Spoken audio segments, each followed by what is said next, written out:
ঐকমত্য কমিশন অন্তর্বর্তী সরকারের কাছে একটি প্রস্তাবনা দিয়েছে কিভাবে জুলাই সনদ বাস্তবায়িত হবে। এই জুলাই সনদ বাস্তবায়নের এই পরামর্শ দেওয়ার পর থেকে বিভিন্ন জন বিভিন্ন ব্যাখ্যা দিচ্ছেন, যার মধ্যে একটি বড় অংশই আছে সঠিক ব্যাখ্যা নয়। ঐকমত্য কমিশন বলেছেন যে তাদের এই প্রদত্ত গণভোটের যে প্রশ্ন থাকবে সেই প্রশ্নের মধ্যে ডিসেন্টিং বলতে কোনো চ্যাপ্টার থাকবে না। ঐকমত্য কমিশনে যখন আলোচনা হয়েছে তখন সকলেই তার মতামত প্রকাশ করেছে। কোনো বিষয়ে কেউ কেউ দ্বিমত পোষণ করেছে। এই বিষয়গুলো জুলাই চার্টারে অন্তর্ভুক্ত আছে। তার থাকা সত্ত্বেও ঐকমত্য কমিশন যে যাই ডিসেন্টিং দিয়েছে এই ডিসেন্টিংগুলোকে বাদ দিয়ে তারা গণভোটে পাঠাচ্ছে, এই মর্মে সরকারের কাছে প্রস্তাব পাঠিয়েছে। তাহলে এই যে ডিসেন্টিং সহ গণভোট হবে কেন? ডিসেন্টিং সহ যারা গণভোটে পাঠাতে চান তারা তো আলটিমেটলি সংস্কার প্রক্রিয়াটাকেই অস্বীকার করছে। ডিসেন্টিং হয়েছে এনসিসিতে, ন্যাশনাল কনস্টিটিউশনাল কাউন্সিল। ডিসেন্টিং হয়েছে উচ্চকক্ষে পিআরের ভিত্তিতে গঠনের ব্যাপারে। ডিসেন্টিং হয়েছে এক ব্যক্তি প্রধানমন্ত্রী এবং দলীয় প্রধানমন্ত্রী থাকতে পারবে না এই বিষয়ে। ডিসেন্টিং হয়েছে জামাত ইসলামীও ডিসেন্টিং দিয়েছে কয়েকটা বিষয়ে।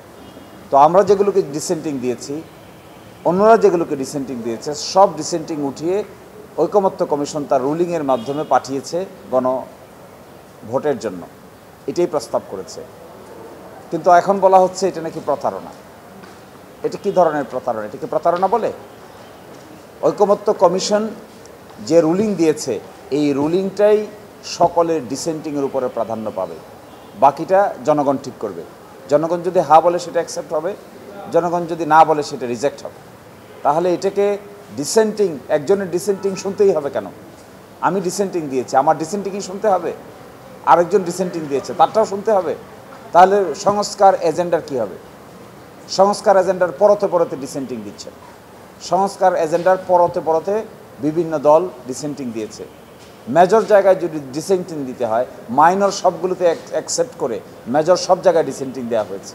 তা যদি হয়ে থাকে তাহলে এটাকে কেন ধরে নেওয়া হবে যে এটা একটা সংস্কার প্রস্তাব?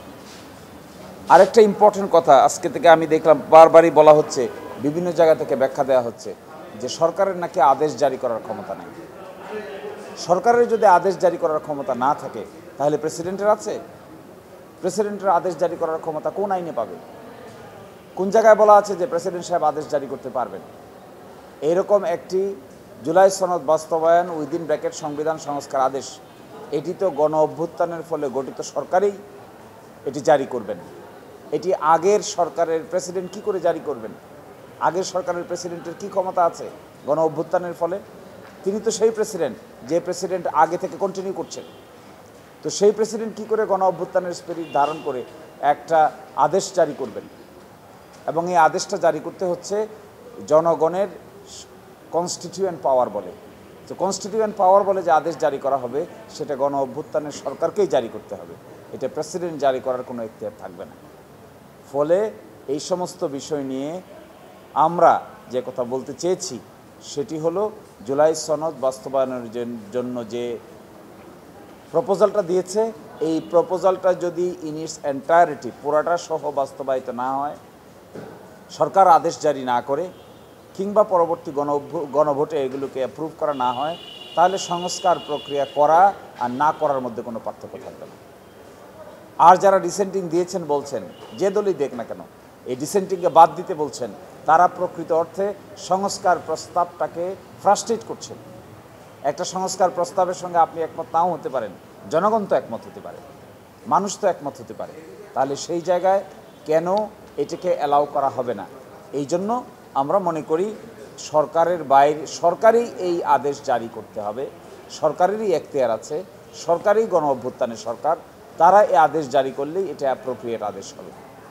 আর সেকেন্ড হলো, ডিসেন্টিং যারাই দিয়েছেন, এই ডিসেন্টিং যারা মূল সংস্কারের বিষয়ে দিয়েছেন, তারা যদি সংস্কার প্রক্রিয়া কন্টিনিউ করতে না চান তাহলে স্পষ্ট বলে দিলেই হয় যে সংস্কার প্রক্রিয়ার সঙ্গে আমরা একমত নই। সেখানে মূল জিনিসে ডিসেন্টিং দিয়ে গণভোটে পাঠানো যাবে না এই কথা বলার পরে ছোট ছোট বিষয়ে একমত পোষণ করে গণভোটে পাঠানো যাবে এই কথা বলার অর্থ কী? আর ঐকমত্য কমিশনের এই এখতিয়ার আছে, কে ডিসেন্টিং দিল কে ডিসেন্টিং দিল না, তারা কোনটা গণভোটে পাঠাবে তারা সকলের সঙ্গে আলোচনা করেছে, বুঝেছে, তারপরে গণভোটের প্রশ্ন ঠিক করেছে। ফলে এই দুটো ইস্যুতে আমার মনে হয় যে পরিবেশটাকে উত্তপ্ত করার চেষ্টা করা হচ্ছে, এটা সঠিক নয়। We should come to a very reasonable conclusion, dissenting ছাড়াই গণভোটে যাওয়া উচিত। আর সেকেন্ড প্রশ্ন হলো, এটি গণ অভ্যুত্থানের সরকারকেই জারি করতে হবে। এটি গণ অভ্যুত্থানের সরকারের বাইরে প্রেসিডেন্ট জারি করলে এটি অবশ্যই তার বৈধতা নিয়ে পরবর্তীতে প্রশ্ন উঠবে।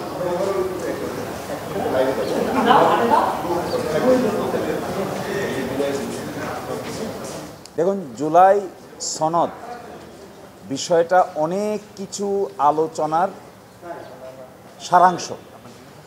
এই যে সারাংশটা এখানে এসেছে, এই সারাংশটা কিভাবে বাস্তবায়িত হবে এই মর্মে দুইটা প্রস্তাব দিয়েছে, প্রস্তাব 1, প্রস্তাব 2। প্রস্তাব 1-এ বলা হয়েছে একটা ড্রাফট হবে, ড্রাফটটা গণভোটে যাবে। প্রস্তাব 2-তে বলা হয়েছে একটা তফসিল হবে, তফসিলটা গণভোটে যাবে।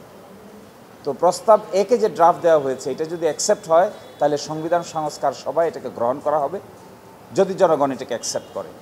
আর প্রস্তাব 2-তে বলা হয়েছে তফসিলে উল্লেখিত বিষয় যদি পাশ হয় গণভোটে তাহলে এটাকেও অ্যাকসেপ্ট করা হবে সংবিধান সংস্কার সভায়। সংবিধান সংস্কার সভা অ্যাকসেপ্ট করার পরে সংবিধান সংস্কার সভার দায়িত্ব এখানেই শেষ বলে গণ্য হবে। পরবর্তীতে সাধারণ যে পার্লামেন্ট থাকবে সেই পার্লামেন্ট তার যাত্রা শুরু করবেন। একটা গণ অভ্যুত্থানের পরে এরকম একটা সংস্কার প্রস্তাব নেওয়া হবে, এটা পাস হবে, এটাই তো স্বাভাবিক, এটাই এক্সপেক্টেড। কিন্তু সেই এক্সপেক্টেডের জায়গাটুকুকে এখন মনে হচ্ছে বাংলাদেশে একটা স্বাভাবিক সুস্থভাবে 5 বছর পর পর নির্বাচনের মাধ্যমে যেভাবে সরকার পরিবর্তন হয় এইভাবেই মনে হয় পরিবর্তন হয়েছে। That was A misunderstanding. একটা গণ অভ্যুত্থান তো হয়েছে, হাজার হাজার মানুষ মৃত্যুবরণ করেছে, হাজার হাজার মানুষ সেখানে পঙ্গু হয়েছে। এরপরে একটা রিফর্মের এজেন্ডা আসছে, সেই রিফর্ম এজেন্ডাটা অ্যাকসেপ্ট হয়েছে, কেউ কেউ দ্বিমত পোষণ করেছেন। তো রিফর্ম এজেন্ডা আমি দ্বিমত পোষণ করলাম, তাই বলে কি রিফর্ম এজেন্ডা মানুষের কাছে যাবে না? আমি দ্বিমত পোষণ করলাম সংস্কারের ব্যাপারে কোনো এজেন্ডায়, তাই বলে কি মানুষ ভোট দেবে না? মানুষ কি গণভোটে সেটা অ্যাপ্লাই করতে পারবে না? ঐকমত্য কমিশন বলবে নাকি যে কে ডিসেন্টিং দিয়েছে কে ডিসেন্টিং দেয় নাই?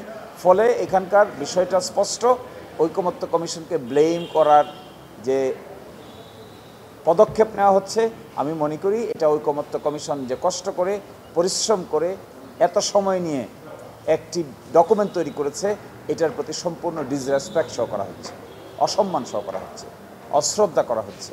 আমাদের সকলকেই শেষ পর্যন্ত জুলাই অভ্যুত্থানের প্রতি ওই স্পিরিটের প্রতি আমাদের সকলেরই খেয়াল রাখা দরকার, যেন এটা কোনোভাবেই ব্যাহত না হয়।